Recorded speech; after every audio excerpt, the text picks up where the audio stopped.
ഇന്ന് വളരെ എളുപ്പത്തിൽ നല്ലൊരു ബട്ടർ കേക്ക് ഉണ്ടാക്കാം. വൈകുന്നേരം ചായയുടെ കൂടെ കഴിക്കാനും കുട്ടികൾ ഒരുപാട് ഇഷ്ടപ്പെടുന്നതുമായ സോഫ്റ്റായ ഈ ബട്ടർ കേക്ക് എളുപ്പത്തിൽ എങ്ങനെ ഉണ്ടാക്കാൻ നോക്കാം.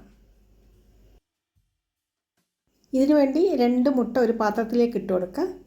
ഇത് റൂം ടെമ്പറേച്ചറിലുള്ള മുട്ടയൊന്നുമല്ല, ഫ്രിഡ്ജിൽ നിന്ന് ഇപ്പോൾ എടുത്ത മുട്ടയാണ്. ഇതിലേക്ക് 1/4 ഗ്ലാസ് പഞ്ചസാര ഇട്ട് കൊടുക്കുക. 1/4 ഗ്ലാസ് പഞ്ചസാര ഈ കേക്കിന് കറക്റ്റ് മധുരമാണ്. മധുരം കുറച്ചും കൂടി വേണമെന്നുണ്ടെങ്കിൽ 1 ഗ്ലാസ് വരെ പഞ്ചസാര എടുക്കുക. പഞ്ചസാരയും മുട്ടയും കൂടി ഒന്ന് യോജിപ്പിച്ചെടുക്കുക. പഞ്ചസാര അലിയുന്നവരെ അടിച്ചു കൊടുക്കേണ്ട ആവശ്യമൊന്നുമില്ല, ജസ്റ്റ് ഒന്ന് യോജിപ്പിക്കുക. ഇത് വെറുതെ ഒന്ന് യോജിപ്പിച്ചെടുത്തിട്ടുണ്ട്. ഇത് തിളച്ച് ആവി വരുന്ന വെള്ളം ഇതിൻ്റെ മേലേക്ക് ഈ യോജിപ്പിച്ച് വെച്ച മുട്ടയും പഞ്ചസാരയും കൂടിയുള്ള പാത്രം വെച്ച് കൊടുക്കുക. ഇനി ഇത് ഒരു 10-15 സെക്കൻഡ് നന്നായി ഒന്ന് മിക്സ് ചെയ്തെടുക്കുക. ഇതുപോലെ മിക്സ് ചെയ്യുന്നത് പഞ്ചസാര എളുപ്പത്തിൽ അലിഞ്ഞ് വരാൻ വേണ്ടിയാണ്. ഇത് പഞ്ചസാര അലിഞ്ഞ് വന്നിട്ടുണ്ട്. ഇനി ഇതിലേക്ക് 1 ടീസ്പൂൺ വാനില എസൻസും കൂടി ചേർത്ത് നന്നായി ഒന്ന് മിക്സ് ചെയ്തെടുക്കുക. പഞ്ചസാരയും മുട്ടയും കൂടി ആവിയിൽ വെച്ച് മിക്സ് ചെയ്യുന്ന സമയത്ത് ഫ്ലെയിം ഒന്ന് സിമ്മിലാക്കി വെച്ചാൽ മതി. ഇതിപ്പോൾ വാനില എസൻസും കൂടി നന്നായി മിക്സായി വന്നിട്ടുണ്ട്. ഇനി ഇതുപോലെ അരിപ്പ വെച്ച് ഇതിലേക്ക് 1 ഗ്ലാസ് മൈദപ്പൊടി ഇട്ട് കൊടുക്കുക. പഞ്ചസാര എടുത്ത അതേ കപ്പിലാണ് മൈദപ്പൊടിയും കൂടി അളന്നെടുത്തിട്ടുള്ളത്. ഇനി 1 ടീസ്പൂൺ ബേക്കിംഗ് പൗഡറും കൂടി ഇട്ട് കൊടുക്കുക. 1/4 ടീസ്പൂണിൻ്റെ പകുതി ഉപ്പും കൂടിയിട്ട് ഇത് മിക്സ് ചെയ്തെടുക്കുക. പൊടി അരിച്ചെടുക്കുന്നതിന് പകരം ഇതുപോലെ മിക്സ് ചെയ്താലും മതി.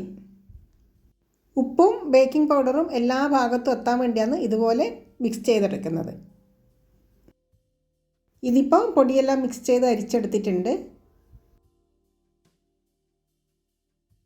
ഇനി ഇതെല്ലാം കൂടി മിക്സ് ചെയ്ത് യോജിപ്പിച്ചെടുക്കാം.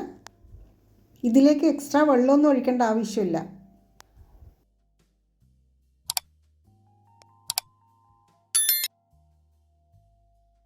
ഇതേപോലെ എല്ലാം കൂടി നന്നായി മിക്സ് ചെയ്തെടുത്തിട്ടുണ്ട്. ഇത് സൈഡിലേക്ക് മാറ്റി വെക്കാം. ഇനി 1/2 ഗ്ലാസ് പാല് ഒരു പാത്രത്തിലേക്ക് ഒഴിച്ചു കൊടുക്കുന്നുണ്ട്. മൈദപ്പൊടിയും പഞ്ചസാരയും അളന്നെടുത്ത അതേ ഗ്ലാസ്സിലാണ് പാലും കൂടി അളന്നെടുത്തിട്ടുള്ളത്. ഇതിലേക്ക് 100 ഗ്രാം ബട്ടറും കൂടി ഇട്ട് കൊടുക്കുക. ഇത് ഒരുപാട് തിളച്ച് വരണമെന്നൊന്നുമില്ല, ബട്ടർ മെൽട്ടായി വരണം, അത്രയേ വേണ്ടു. ബട്ടർ എടുക്കുമ്പം അൺസാൾട്ടഡ് ബട്ടർ എടുക്കാൻ പ്രത്യേകം ശ്രദ്ധിക്കണം. ഇതിപ്പോൾ ബട്ടറെല്ലാം മെൽട്ടായി വന്നിട്ടുണ്ട്. ഇത് ചൂടോടെ തന്നെ മിക്സ് ചെയ്ത് വെച്ച കൂട്ടിലേക്ക് ഒഴിച്ചു കൊടുക്കുക. ഒഴിച്ചു കൊടുത്ത് അപ്പം തന്നെ ഇത് ഇളക്കി യോജിപ്പിക്കണം. ആദ്യം ഇത് കുറച്ച് ടൈറ്റ് പോലെ തോന്നും, പക്ഷേങ്കിൽ നമുക്ക് ഈസി ആയിട്ട് ഇത് മിക്സ് ചെയ്തെടുക്കാൻ പറ്റും. ഇതേപോലെ ഇത് നന്നായി മിക്സ് ചെയ്തെടുത്തിട്ടുണ്ട്.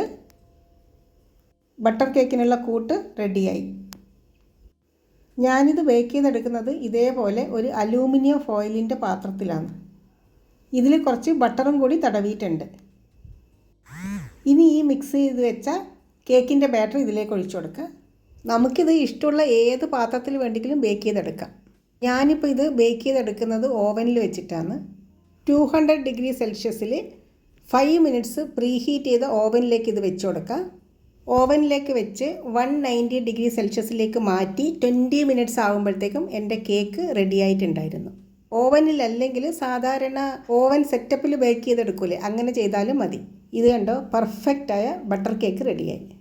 കേക്ക് നന്നായി തണുത്തതിന് ശേഷം മാത്രം ഡിമോൾഡ് ചെയ്ത് കട്ട് ചെയ്താൽ മതി, അല്ലെങ്കിൽ കേക്ക് പൊടിഞ്ഞു പോകും. അല്ലെങ്കിലും ഇതുപോലെ കേക്ക് ഉണ്ടാക്കിയിട്ട് അന്നത്തെ ദിവസം കഴിക്കുന്നതിനേക്കാളും കൂടുതൽ ടേസ്റ്റ് നെക്സ്റ്റ് ഡേ കഴിക്കുന്നതായിരിക്കും. ഇത് നല്ല സോഫ്റ്റ് ആയിട്ടുള്ള കേക്കാണ്, നല്ല ടേസ്റ്റുമാണ് ഇത് കഴിക്കാൻ വേണ്ടി. നമ്മൾ കടയിൽ നിന്ന് വാങ്ങുന്ന കേക്കില്ലേ, അതേപോലെ തന്നെ ഇത് കഴിക്കാൻ നല്ല ടേസ്റ്റും ആയിരിക്കും, നല്ല സോഫ്റ്റും ആയിരിക്കും. ഇത് കട്ട് ചെയ്തും കൂടി കാണിച്ചു തരാം, എത്ര സോഫ്റ്റാണെന്ന് നിങ്ങൾക്ക് കാണുമ്പോൾ മനസ്സിലാവും. ഇത് എത്ര സിമ്പിളായി ഉണ്ടാക്കാൻ വേണ്ടിയല്ലേ, ആർക്ക് വേണ്ടിയെങ്കിലും ഉണ്ടാക്കാൻ പറ്റുന്ന സിമ്പിളായിട്ടുള്ള കേക്കാണിത്. ഇത് നോക്ക്, പഞ്ഞി പോലെ സോഫ്റ്റാണിത്. ഇതുപോലെ സിമ്പിളായ കേക്ക് വീട്ടിൽ ട്രൈ ചെയ്ത് നോക്കണം കേട്ടോ. എന്നിട്ട് ഫീഡ്ബാക്ക് അറിയിക്കാൻ മറക്കല്ലേ. Okay friends, bye bye. Thank you for watching.